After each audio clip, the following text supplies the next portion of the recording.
should there be discussion with, about the planning department or wages during the budget, I would excuse myself at that time and declare interest. Not seeing any, so call for additional agenda items under 3, looking to the right and left, not seeing any. Item 4 is adoption of the agenda.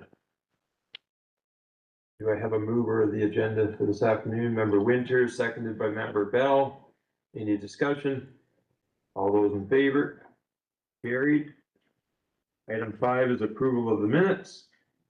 Are there any questions, comments to those minutes of June? Not seeing any, so I'm looking for a motion to approve those minutes. Member Mackey, seconded by Vice Chair Shaw. All those in favor? Carried. Thank you. Item 6, there's no business out of the minutes at this time. Item 7 is the consent agenda. Are there any items within the consent agenda members would like pulled, voted on separately?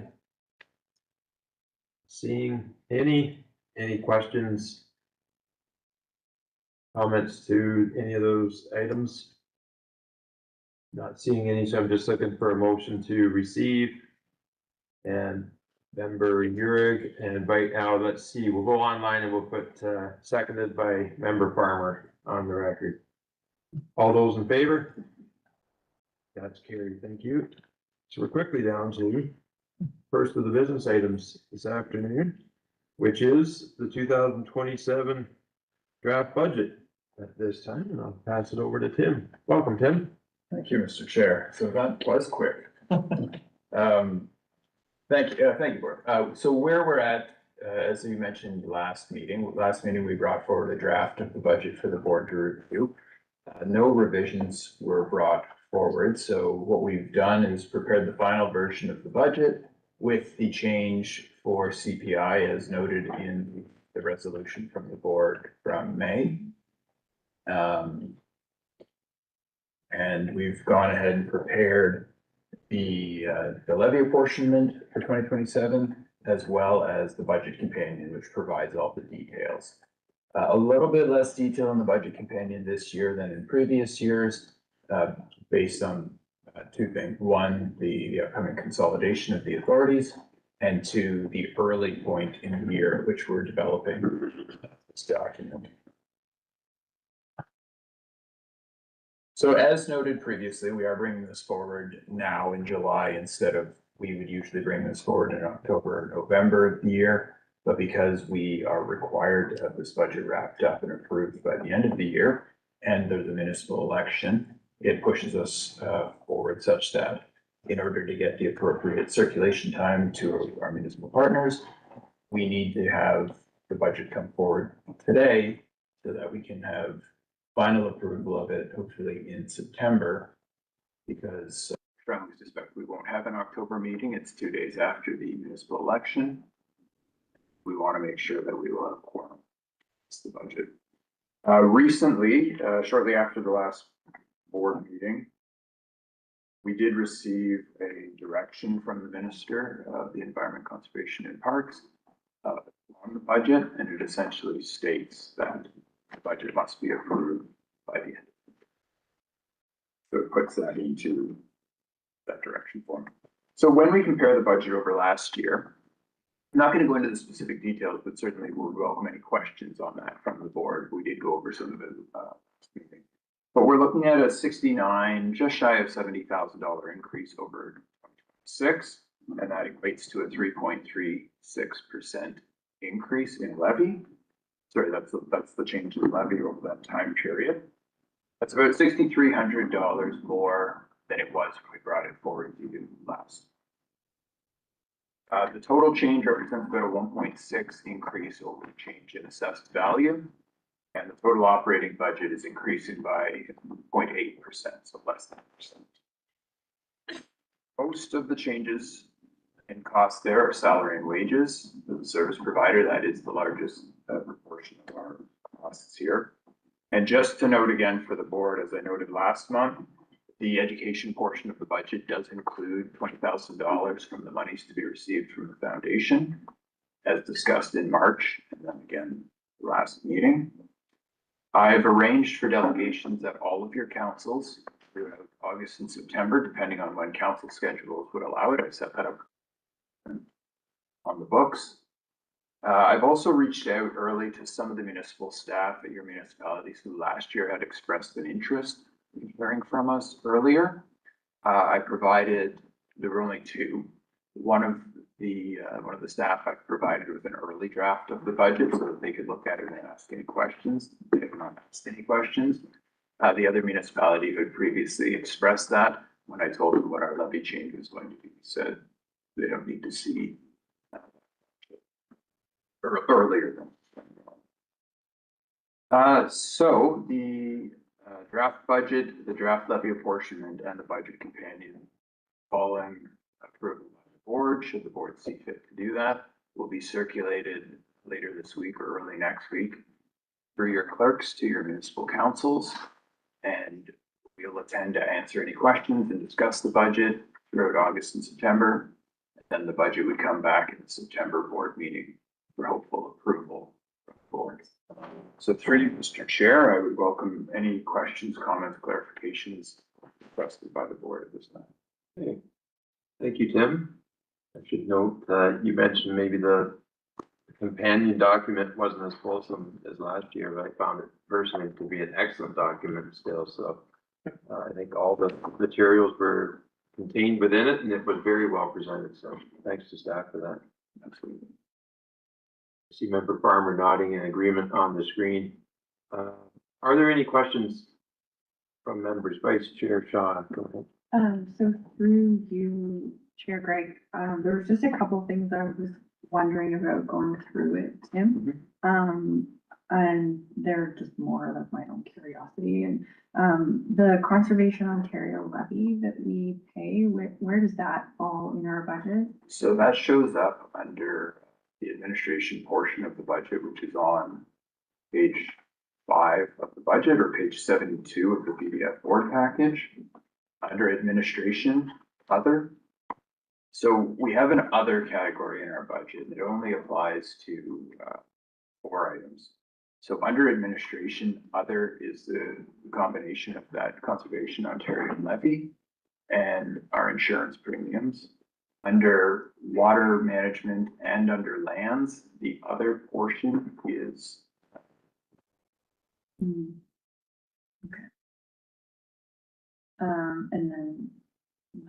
Yep. This was triggered for me actually as I was looking at the work plan, but the volunteer program, I a large portion of the budget, but that was my other question. It shows up in 2 areas. It shows up under administration and it shows up under.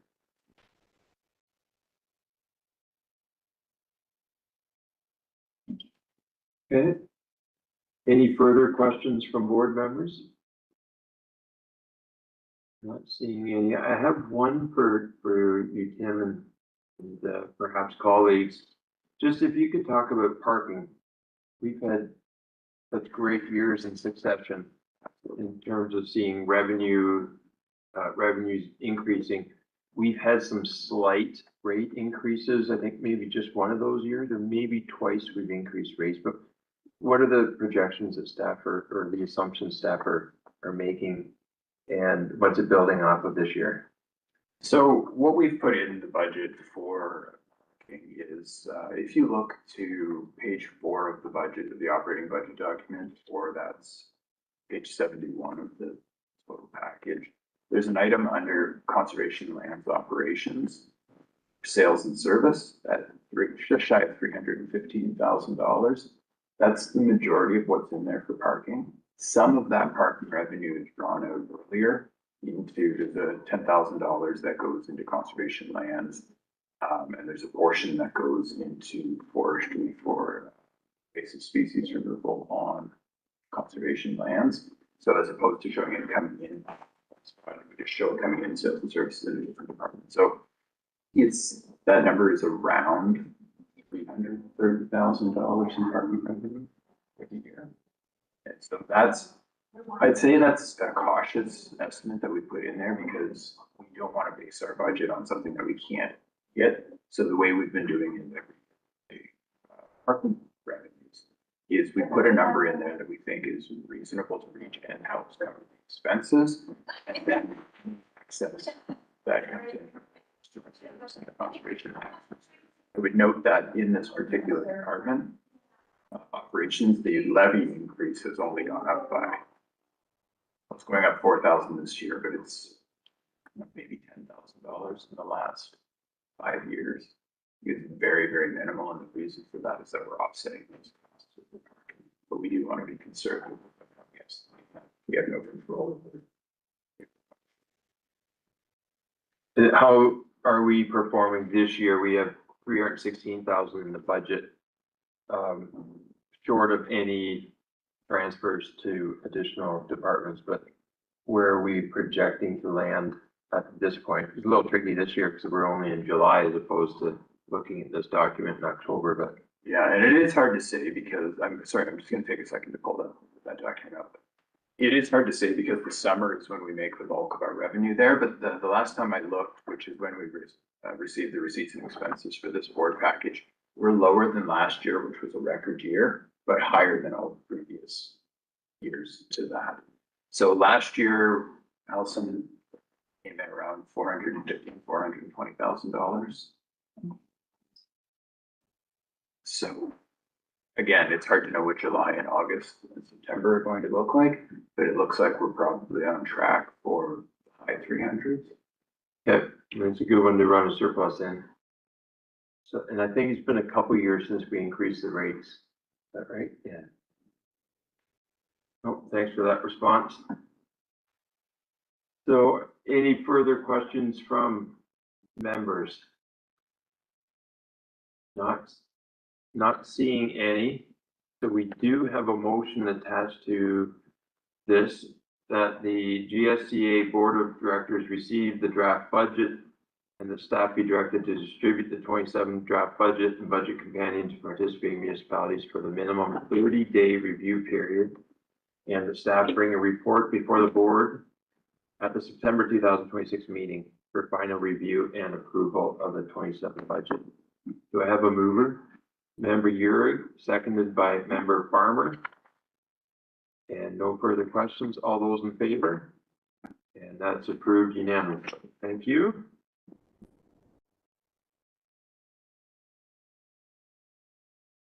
To the next report, which is work plan report back. Back to you, Tim. Thank you, Mr. Chair. So I'm really, really happy with the way the work plan is progressing. We did talk about this at the end of the first quarter, and things were going well. Things continue to go well into the beyond the second quarter. You'll see that at the bottom of the work plan table, we've included another table to summarize everything for you, and also put a column in there so you can compare how it changes from Q1 to Q2. We're complete about 35% of the initiatives that we've set out for this year. We're well on track with an additional 47% of those, and it's about 11% that are not started yet, 5% with a timeline adjustment, and category we've got in there as part of Q2 is a deferred category. So there's a couple of things. I'll focus on the items that are deferred, and some items that, because of the amalgamation, we're recommending that we were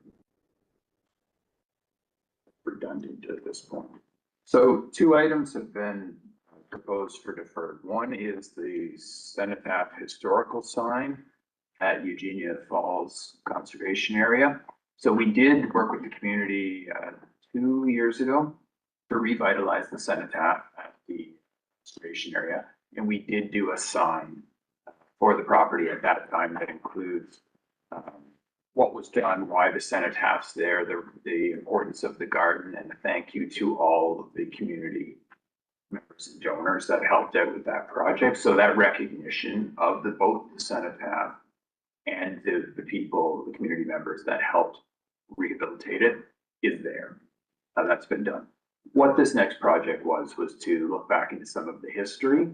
The staff person that was leading that is off on leave right now. And so what we'd like to do is we also need to invest some time and effort into the memorial forest signage at our 3 memorial forests as they're in for repair. And we want to make sure that, being respectful of the people who have invested in those memorial forests, that we bring those signs back up to the level that they should be at. So we're proposing to defer the cenotaph sign in favor of doing those memorial forest signs, because with staff's current workload, it's a necessity to offset one for the other. And we don't feel that we have the best staff on to tackle the cenotaph sign right now. The other item is an expansion area for Inglis Falls conservation area. So we have, if you're familiar with the property, we have the main parking lot. And then as you're heading out the exit road, there's another small parking lot on the side of the road. There's a proposal in the work plan to resurface and expand that parking lot. This was a disconnect that we, oversight on our part, and the disconnect between the budget and the work plan. So that's actually budgeted for 2027. It was part of our 3-year budget as for 2027, but it ended up in the 2026 work plan. So we're proposing to defer that to 2027 when there's a budget that aligns with doing. So those are the deferred items. In terms of the items that they've been identified in this report as complete, but under percentage, if you were looking, you'll see it's 0%, not 100%. And those are items that, because of the amalgamation, we're proposing, we shouldn't spend the staff time to keep moving this forward. So those are, one of the items was to identify workload pressures, but then also to identify a plan to develop the resources to address those issues. We're heading into a new organization. We don't know what the resources of the new expanded organization are going to be. And so from my perspective, it doesn't make sense to develop a plan in-house for additional resources in those areas when we don't know what that resource pool is going to look like even a year. Second item is a retention plan, so our retention policy. So we were working on this. We had worked on this with Lake Simcoe Conservation Authority and some other conservation authorities. Again, as we move into this new corporation and regime, it doesn't make sense to me to continue to spend staff time on this document at this time, when in 8-9 months' time, we can use the one that's already fully developed by Lake Simcoe Conservation Authority, who's part of our. Third is the strat plan viewer for the 10-year horizon. So we put an item on our website that identifies for the public where we're at in our strategic plan this year, like how we're doing on our work plan. And we had in the work plan to do another one that covered the 10-year length of time for the strategic plan.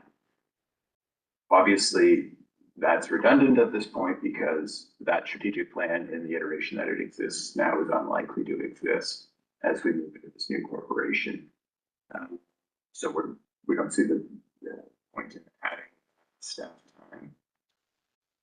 time. We had talked about updating our administrative bylaws to include board performance standards, but again, the board is going to dramatically change come February 1st. So seeing like spent, I'm comfortable. And our asset management plan. So we have an asset management database where we do track all of our assets, when the renewals need to happen, what maintenance needs to happen, all of that exists. In November, we brought forward a report to the board that compared the 3-year and 10-year horizons for both maintenance and renewals of our assets against our existing reserves, as well as a conservative estimate of where those reserves would grow to in 3 years and 10 years. All of that has already been completed and provided to the board. The next step in a full asset management plan for us would actually be the funding plan to address any deficiencies. Again, we won't be in full control of that come February 1st because it'll be a new entity with a different asset pool and a different resource pool. So at this point, to my way of thinking, it doesn't make sense to carry on a funding plan that we can't then carry out. So those are the items that are proposed to be, and they are in the work plan marked as complete, but at 0%, because it doesn't seem like a good use of staff resources to carry on with those projects at this time. Otherwise, staff are doing a stellar job with the plan. It's been, I think it's quite an aggressive plan that we've put forward, and it's doing very well. So through you, Mr. Chair, I'd welcome any questions, comments, or discussion from the board. Okay. Thank you for that overview, Tim. There are a couple of questions. Let's start with member Urick first. Thank you, Mr. Chair, and thank you, Tim. It's a great report. Really like the way you laid it out too. It really is easy to kind of monitor what's where. I guess my question is, when you talked about the policies in place, follow this under another question you can't answer, but so with the amalgamation, is there an expectation that a lot of these policies should be kind of completed and in place from the 6 members that are going to be going in, so that they can lean them and kind of look at a best, case scenario of what to use? Or are they throwing everything out with the bathwater and saying, yeah, we're just going to start over again? And I know you probably don't know yet, but. I don't know the answer to that, certainly. So some of them could have value that way. I think in terms of the retention policy, I don't see the value there, because like I said, we were developing that with Lake Simcoe and some other conservation authorities. And if they've built theirs out fully already, why would we throw effort after the same thing? When we look at some of the other ones like board performance standards, there could be value to that, but it might also make sense to develop those with the next board of directors. Yeah, I'm just hoping that they're taking good examples that already exist rather than reinventing the wheel. But that could be wishful thinking from governmental oversight, so we'll see where that goes. Okay. Any further questions? The work plan adjustments, as member Urick noted, is very well laid out in the spreadsheet form there and easy to read, and certainly where we all understand and I think support those adjustments that you've made in the work plan, Tim. Member Mackey. Thank you, Mr. Chair, and through you to Tim. It's not specifically in the work plan, Tim, but I remember a number of months ago, Mike Fry brought a report back in regards to the ash trees in our properties and the expenditures that made. It was a big expense it was going to take to properly manage those. Where are we at, generally speaking? And I guess I'm concerned, the properties in this area, when we are amalgamated, that from a safety standpoint, that our trails and our trail systems are safe and secure for members of the public around here. Yeah. So that was our ash management strategy. And you recall, we have two different ways that we're dealing with ash. One is through our forestry operations. And so what we've built into our forestry policies is if foresters are marking a property for harvest and they have the option between an ash tree and a non-ash tree, they're going to choose the ash tree. And the reason is that we're seeing a decline in ash. This doesn't wipe out ash by any means, because we're not every tree. And if you've noticed, ash are coming, like ash saplings and suckers are coming up like crazy. If you've even noticed that on your own property. So I don't think that's going to be an issue. The other side of that is our ash management strategy for our conservation areas. And I think that's what you're talking about here, where we looked at all of the ash that we project are within proximity to trails, buildings, and so on. So where we're at with that is we've got a couple steps to go through. So a lot of our properties are under a program called CLTIP, so Conservation Land Tax Incentive Program. And that program precludes us from harvesting those trees and selling. And so we've reached out to M&R to see if we can do that, because the logic was they're going to die. They have to come down anyway. If they're going to lie there on the ground, what's the difference between if they lie there on the ground or so? Where I'm going with this is our goal with some of the areas that are larger in an effort to keep the costs down is to see if we can tender those areas to loggers for any. As long as we are not paying is better than if we don't. Anyway, we're working on that. And we've also allotted some money, I think there's $7,000 in the budget for tree removal this year as well, which is not a lot, but it's enough for our team to get in close to, not necessarily the trails, but the public use areas. So if we're talking about private playgrounds, so some of the trees our team will tackle themselves where they feel it's unsafe or they don't have the time. We have this small amount of budget that we get in there. We're not, to be honest, we haven't made as much progress as we would like to on that. But with one of our staff on leave, it does push behind the ball a little bit. Thank you, Chris. Okay, thanks for the question. Any further questions from members? Vice Chair Sean? Thank you, through you, Chair. So 2 questions, going back to my volunteer one, who owns that program? Recognition, and I saw there's some work to meet with volunteer groups. Is that shared between, like, who? Yeah. So some of that will be me. Mhm. And then some of the broader volunteer groups are shared between, we have a staff person assigned to each of our volunteer groups. And so when we talk about the broader volunteer initiatives, like the recognition awards or the appreciation day, we pool those staff together with the meeting there. But ultimately, And then the second question, completely unrelated, the Tara and Allenford flood, updated flood, what happened? Lost it, but, I see that's deferred. My question is, when that's complete, is that information available to the public, or is that information we use internally, when we're doing flood monitoring? How does that? it's gonna pull it up. I don't think it's deferred. Or sorry, not deferred, timeline adjusted. I think it was maybe moved to the fall.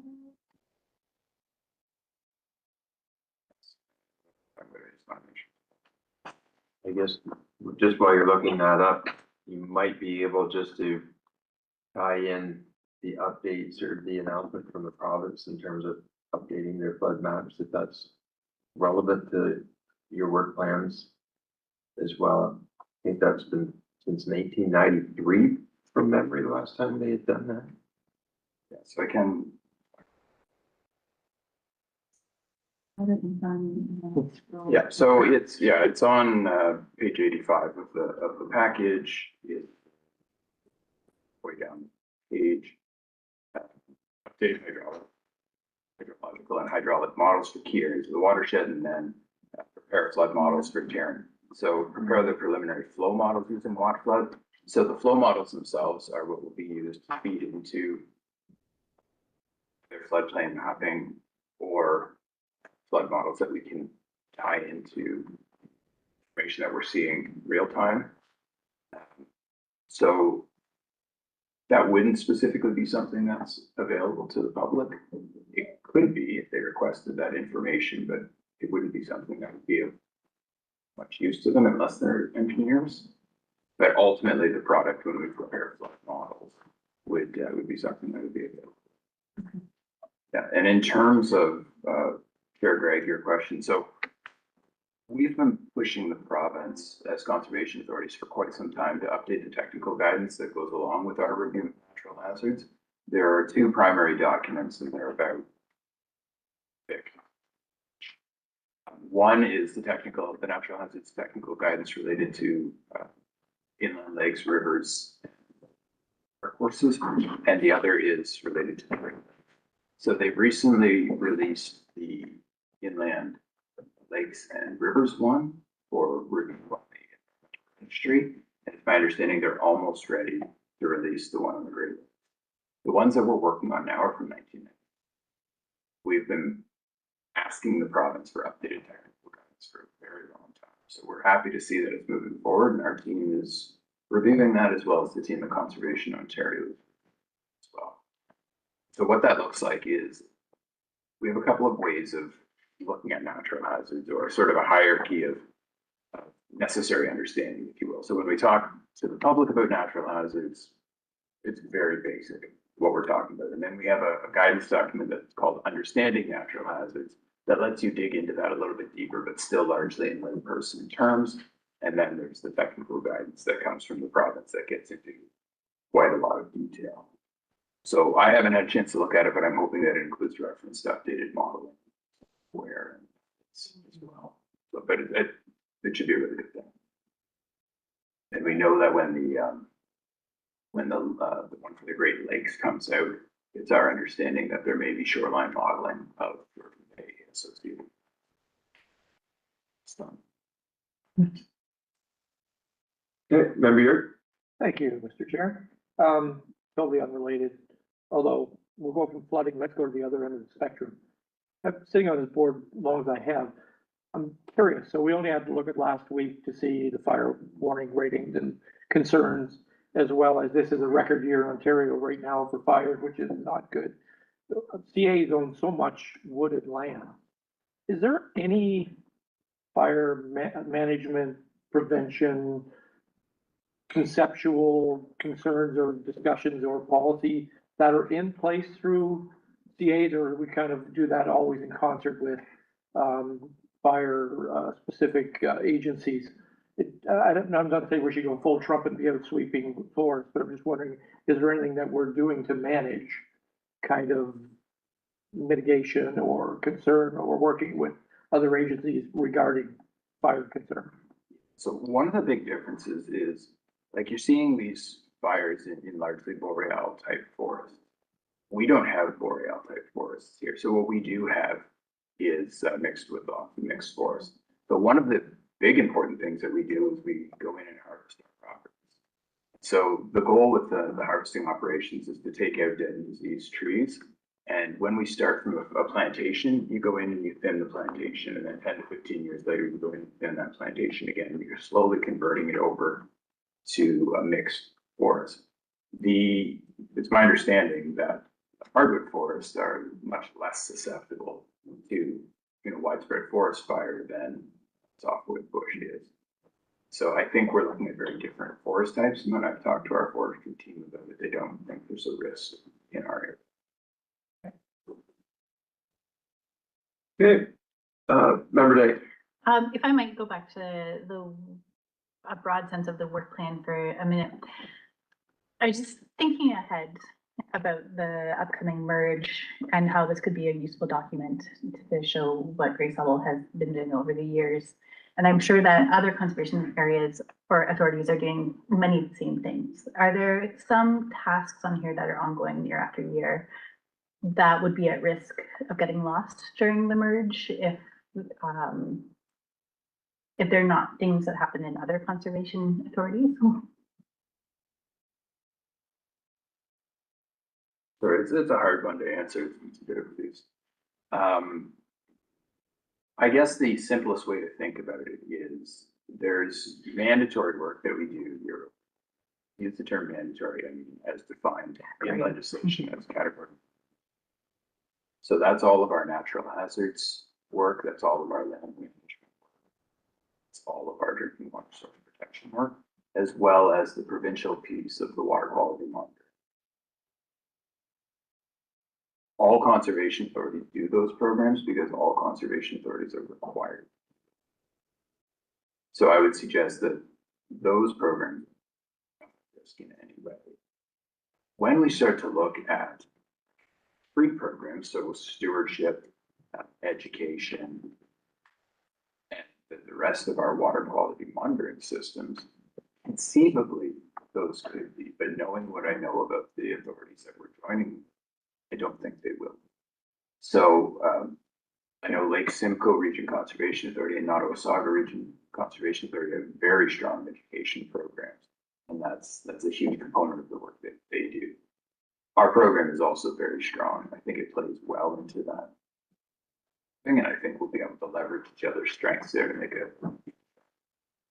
When we look at the stewardship work that we do and the water quality monitoring work that we do, very big component of the CAs to the south of us, particularly maybe about Sauble Bayfield. We're doing a lot of work with agricultural producers to improve the quality of runoff. So again, I think the category 3 programs that we have are very well positioned within the grouping of CAs that we're joining, so I think the risk is worth it. Not seeing any further questions. So we do have a motion to receive the second quarter update as information and approve any noted timeline amendments. Do I have a mover? So moved by member Mackey, and the seconder, member Hall, has seconded. Not seeing any further questions or comments. All those in favor? And that's carried. Thank you very much. And now to a short report, an update regarding appointment of provincial offenses officers. Thank you, Mr. Chair. So as the board will hopefully recall, because we do bring these requests forward periodically, under the Conservation Authorities Act, the Conservation Authority has to have enforcement officers for 2 sections of the Act. So Section 28 is our development regulations, where we issue permits and go onto private property to review development. People don't get permits, it puts them in a compliance issue situation, and we have officers that go out and enforce that work. So before we designate our staff as officers, we require them to take training. So there's 2 levels of training, level 1 and level 2. Level 1 is absolutely sufficient to satisfy our needs in terms of staff going out. This is where they learn what it looks like to be an officer, to go on to site, to collect evidence, and what they can and can't do in their role. The other section of the Act is Section 29, and this Section 29 deals specifically with lands that we own. So similar to lands that the municipality owns, and you have rules on them and you enforce those rules. So it's the same with conservation authorities. In fact, we have regulation under the Conservation Authorities Act that deals explicitly with what is permitted and what is not permitted. Conservation Authority owned. So again, we put staff through training for that, and then we designate them as officers. So we have 3 staff today that have undergone the training, and we're proposing that the board designate these staff as regulations officers under the Conservation Authorities Act. We've specified in the recommendation which staff should be designated as Section 28 development regulations staff officers, and which staff should be designated as provincial offenses officers for Section 29. The reason for splitting it out that way is our staff are trained to do the work that they do, and enforcing Section 29 is very different than enforcing Section 20. So I think it's pretty straightforward. We've included the certificates of training in there for the board. Recommend that Clinton Stredwick and Nicole MacArthur are designated by the board as officers to enforce Section 28 of the Conservation Authorities Act, and that Cameron Arnold is designated by the board to enforce Section 29 of the Conservation. Mr. Chair. Okay. And are there any questions regarding this recommendation in the report? Or the report, member Mackey? Thanks, Mr. Chair. Just in general, Tim, are most of these offenses complaint driven, or are we out actively pursuing people that, you know, are building without proper, or doing maintenance on their property without the proper permitting?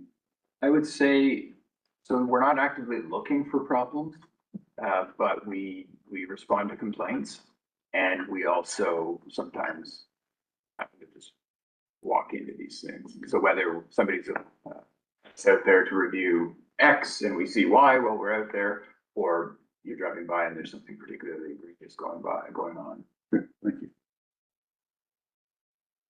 Okay, not seeing any further questions.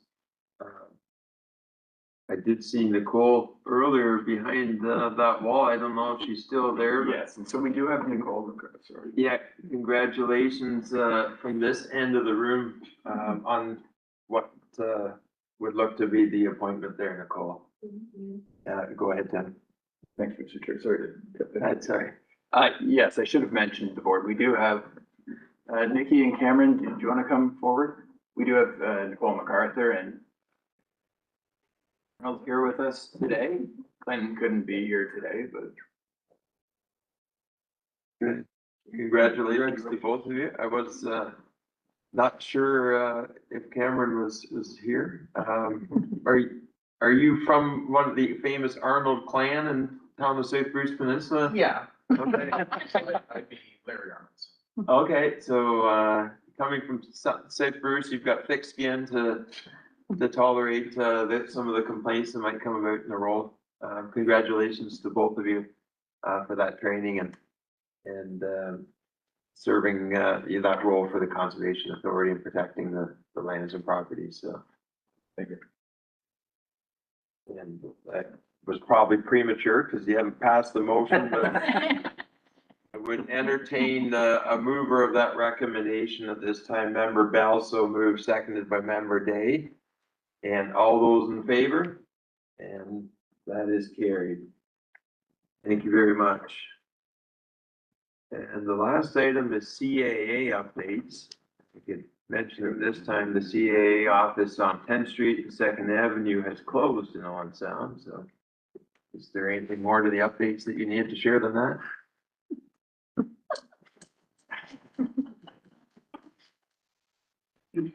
Thank you, Mr. Chair. Different CA. We won't come out and tow your car. But, yes, so Vice Chair Shaw has asked that we have a standing item on the agenda for updates to the Conservation Authorities Act, particularly moved through this transition period. It feels like we've had this as a standing item anyway, because so many changes have been coming up over the last several years. But it is quite brief today. Not a ton has changed, but some important things have changed. As I noted during the budget section, we did on June 26th receive a direction from the Minister of the Environment regarding our budgets. I expected it to have substantially more guardrails on it. All it really said was that the budget needs to be approved by the end of this year and circulated out to the municipalities 30 days prior to transition date, which is February 1st, so here anyway. We had another pre-transition committee meeting on July 6th at Nottawasaga Valley, so Vice Chair Shaw and I attended that. I'm calling that a pre-transition committee meeting because it wasn't led by a project executive.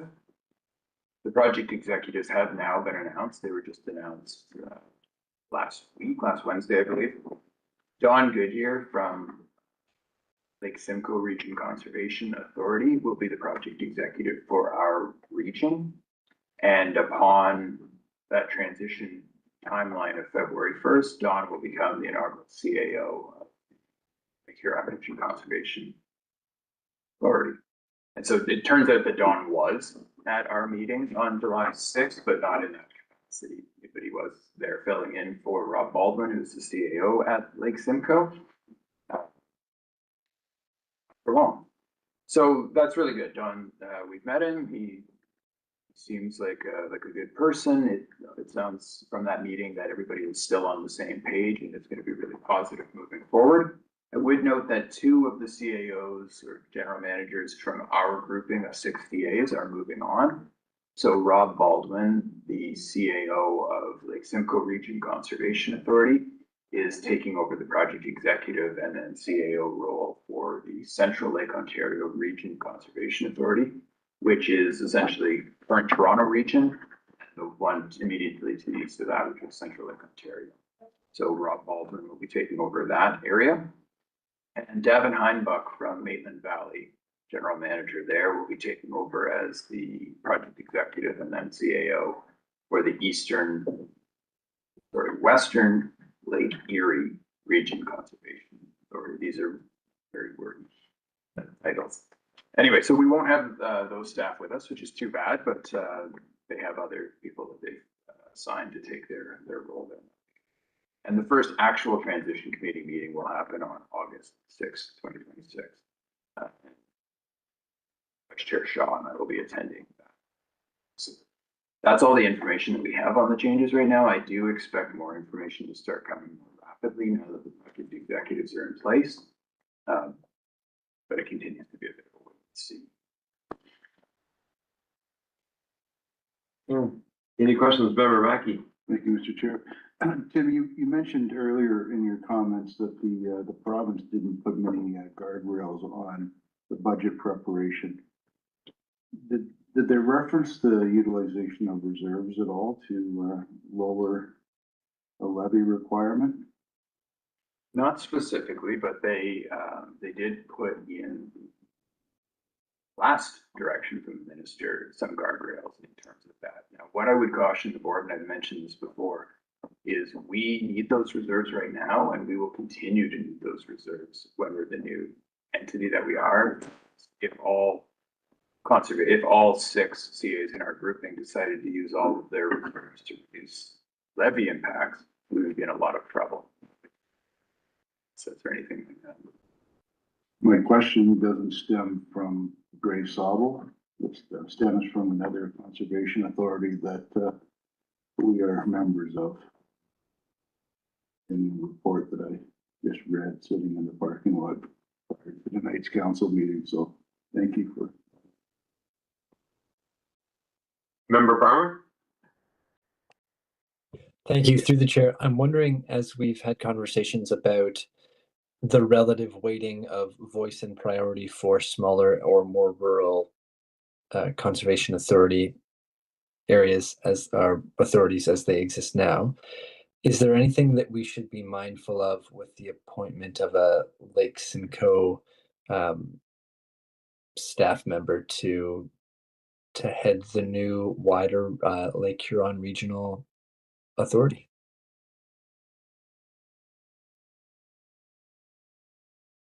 Can I get some more clarification on that, Member Farmer?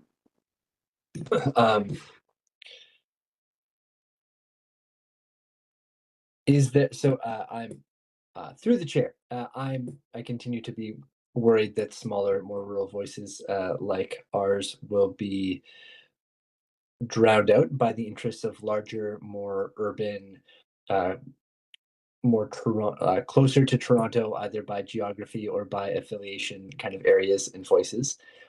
And hearing that the new executive will be, project executive is coming from Lake Simcoe, immediately that raises concerns for me that the priorities and voices and way of doing things of Lake Simcoe may that might be a sign that that's being prioritized over some of their other rural areas. Is there any, should I be afraid? And if not, why? And if so, why? Through you, Mr. Chair.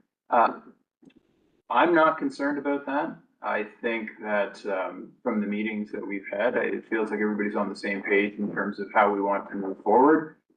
We've developed internally a charter, if you will, identifying the things that are important now and the things that are important to carry forward through this process. And I think in Mr. Goodyear's role as project executive and ultimately CAO of the whole organization, it'll be his role to make sure that the whole organization is looked after, not just parts of it. So I'm confident that that will happen. And I should just note for you, Member Farmer, you couldn't see it on screen, but I could see it in here. Vice Chair serving on the transition committee seemingly was nodding in agreement, I think, with what Tim was saying. So just passing that along, as you couldn't see that on the screen. Any further questions or any further follow-up, John? Okay, Vice Chair Sean? Yeah, through you, Chair Greg, something that came up and I was reminded when I was reading our media, because it's our media links in the consent agenda. So it sounds like there was a conversation at Grey County Council table about 2028 budget as it relates to conservation authorities. And so I just was wondering, has there been any conversation with Bruce County yet? And is that something that we should be pursuing? And I just asked that because it was kind of brought to our attention when we were at the last pre-transition meeting, that the upper tiers maybe aren't as in the fold on this as we might assume they are. There was some other There's some comments at that meeting from some of the other conservation authorities where they have boards of lower tiers and their upper tiers really weren't aware of what was happening. So surprisingly. Yeah, so further to that, I guess to answer your question first, we had early meetings with the County of Bruce senior staff, but we'll need to follow up and have meetings again, especially now as we're getting closer to that transition date. What Vice Chair Shaw is alluding to, though, in terms of Grey County is the CAO, myself, as well as the CAO from Saugeen Valley, Nottawasaga Valley, and Grand River, all fallen within Grey County, met with senior staff at Grey County. And we assumed that the province was keeping the upper tiers apprised of what was going on, because for every information session they had with conservation authorities, they were holding an information session with municipalities. What we didn't know is that it seems that they're only holding those meetings with lower tier municipalities who are the current participating municipalities, but will cease to be, and not holding those meetings with the upper tiers who will become the participating municipalities. So we've clarified things and provided the information that we have to Grey County senior staff, but we'll set up another meeting to talk with Bruce County senior staff as well to make sure that they're prepared. Thanks for that question. So that's just a update from staff under item D, so no action needed from the board. Item 9, CAO report. Back to you, Tim. Thank you, Mr. Chair. So we do continue to be busy, but I don't have a lot to report on this month. So a couple of items. One is the Arboretum Trail exists on this property that we're sitting in right now. Chair Greg had mentioned it when we looked at the budget last month. What I'd like to let the board know is that we've been meeting with partners on this project, and there's a lot of momentum growing for it amongst partners. Very excited about this trail, and it looks like there's a potential to even expand the ideas of what we wanted to do and expand what accessibility means as we meet with community partners and learn what would benefit accessibility for the communities that they serve. And so really excited about that. We will be applying for a Community Foundation Grey Bruce Capital Grant. We submitted a letter of intent and we're invited to do the formal application, so we'll be doing that. And really happy and excited to see where this project goes, because I think it's a huge asset for the local community.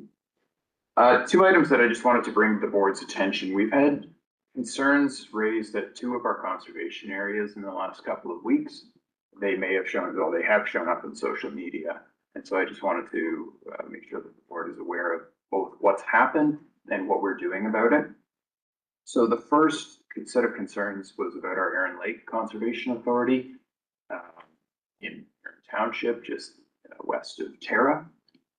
We removed the pavilion and the dock as part of for 2026.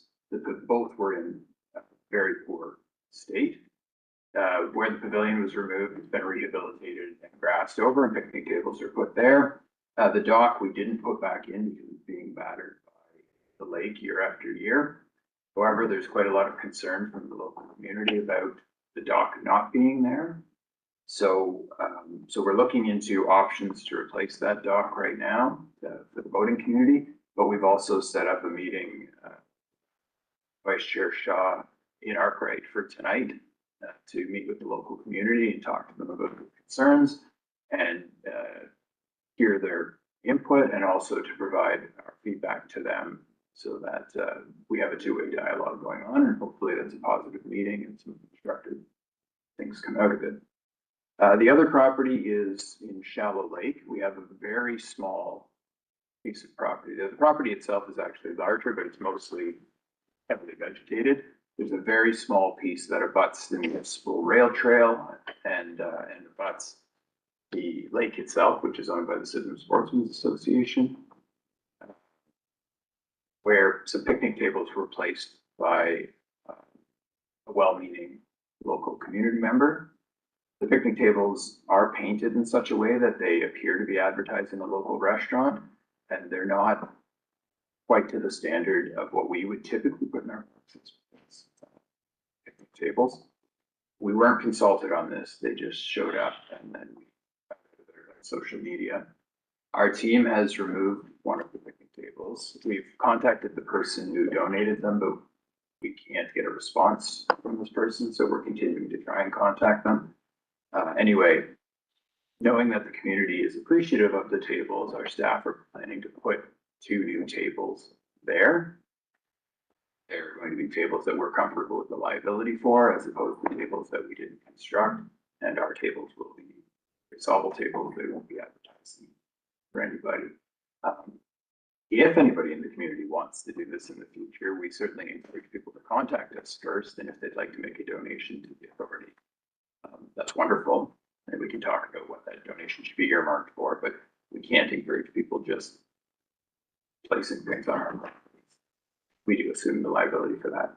So we'll let you know where that one goes, but I'm hoping if the concern is just around access to the lake and a place to sit and have a picnic, that the tables that we're dropping off would solve that concern. Through Mr. Chair, that's my. Any questions for Tim? Member Mackey? Thank you, Mr. Chair. Tim, what are the liabilities around having the dock? The conservation authority?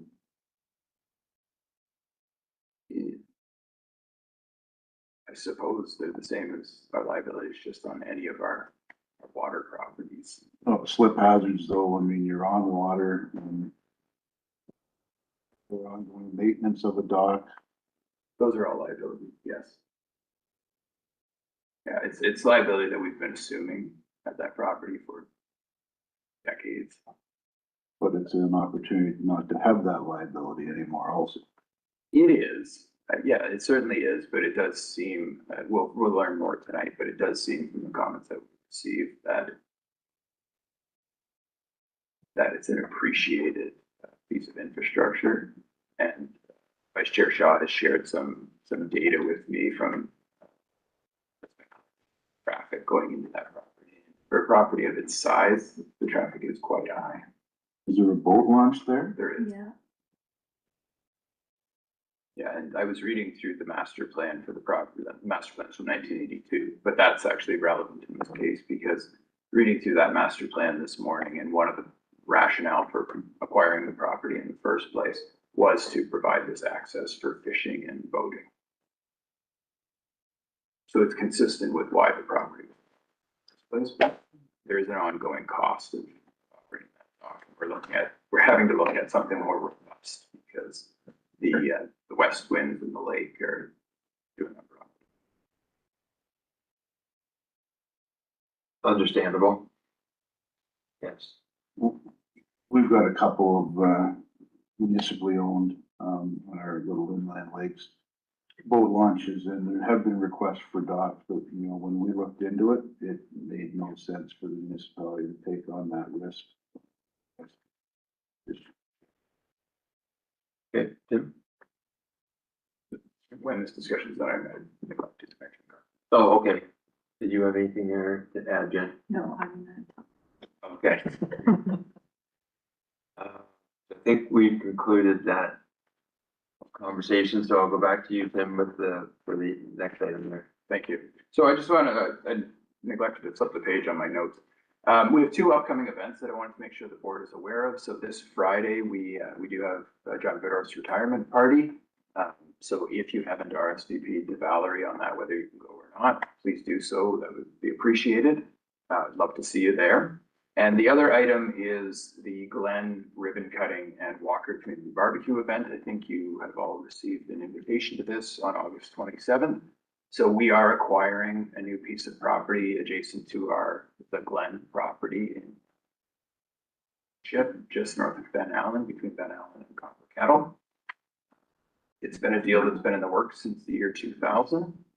And we did hit a bit of a hiccup with requiring permission from the Ontario Conservation Agency as part of the recent minister's direction, but they have provided that clearance now because we're so far down the road towards this. And we're just working on having the purchase and sale agreement done up. But the event as a ribbon cutting is August 27th, and I would hope to see everyone there. Okay. Thank you very much for that, report, Tim. Item 10 is the chair's report. At this time, I have nothing to report to the board. We do have a short closed session, or I presume it'd be a relatively short closed session. You never know, Nick. Under item 11, so perhaps we may just, I'd entertain the motion to go into close, and then we'll take a short little break once we're in close, just to use the facilities, et cetera, before conducting the short closed session. So it is, turn the clock on here, 2:18 PM. And I would look for a motion that the GSCA Board of Directors now move into closed session to consider one, minutes of the closed session of the regular Board of Directors meeting held on May 26, 2026, and two, 2026 CAO mid-year performance check-in, closed as it relates to personal matters about an identifiable individual, including authority directors or authority employees, GSC admin bylaw section 417B. Do I have a mover? Member Winters, seconded by member Day. All those in favor? That's carried. So